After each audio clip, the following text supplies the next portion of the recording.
The wind's always blowing, you always have these hurdles, you always have these next steps. And I think it's just like building your mental stability to be able to, like, what does it take to get through this moment? What is it gonna take to have a better day?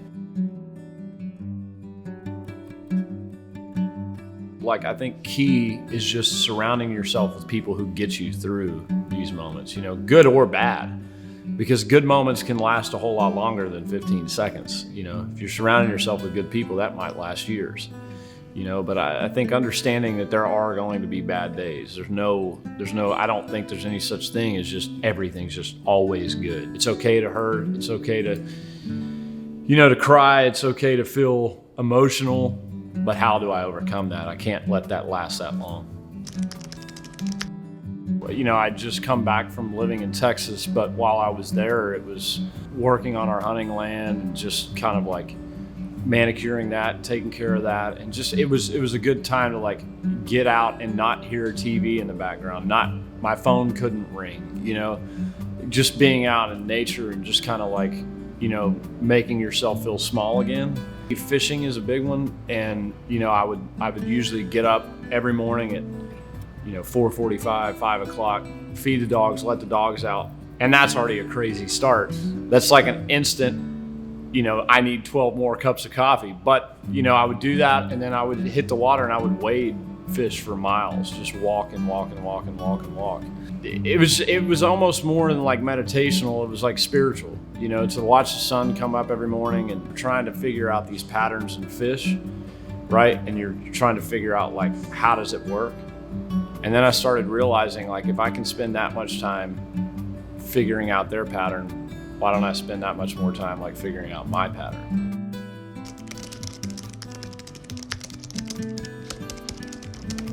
To me, it's important to not over exceed like your contact list, right? Like, there's no need in having to conversate and wonder and think about 1,000 people.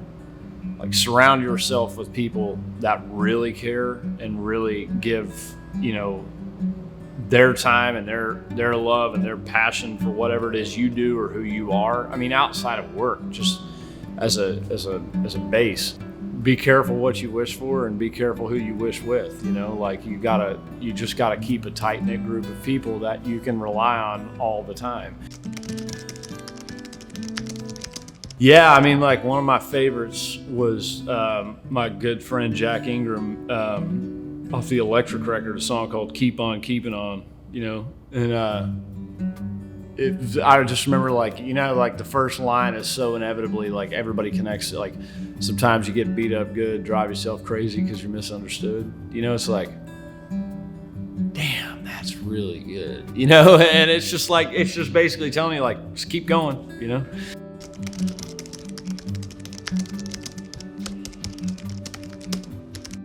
Yeah, I mean, I struggled massively, and you know,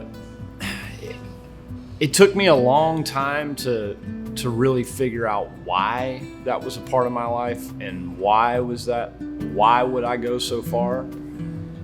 And you realize you go so far because you can't find anybody to listen. But then on the flip side, you can't find the time to just get it out, right? You know, I always thought being a man was being quiet. Being a man was like just taking care of it yourself. And then I wasn't a crier, you know, I didn't like break down and let my walls fall and like cry. And, you know, now I'm like the softest, you know, like feelings on my shoulder, you know, somebody's like, you know, like, I don't know. My understanding of life was not what it really was, or what it really should be, what it's meant to be. And I struggled with that, being a man and, you know, being the strong one and doing this and doing that. And people lying to me consistently and consecutively day after day, and struggling with, who do I want to be? Like, I really wanted to be myself, but I didn't know who that was because I had gotten miles and miles and miles from that. It was just this constant flow of like negative energy and just drowning out everything I could with alcohol, or, you know, staying up way too late and just no sleep and being a complete insomniac. And then just living a completely unhealthy lifestyle, it was a nightmare. But thankfully one day, that nightmare ended when I'd gone to a gas station. I've told this story a ton of times, but I'd gone to this gas station and had basically sat in the parking lot and just begged and begged and begged and begged. I just couldn't get that, like, Jesus coming down from the sky. Like, I always think about that corny show, Touched by an Angel, like, here comes Jesus, right? Like, right in front of me. And that never happened. And I pulled the trigger and the gun just didn't fire. It missed, like it hit an empty chamber. And I don't remember there ever being an empty chamber, but I felt like that was my sign from God that, oh, so I do have a voice. Like, people do listen. You listen. So maybe what I'm supposed to do is not just use my voice to sing, use my voice to be something more, to be somebody better, and somebody that would help somebody. And now I say, it's like I want to be that empty chamber for, like, a lot of people, because I think people struggle with this every day.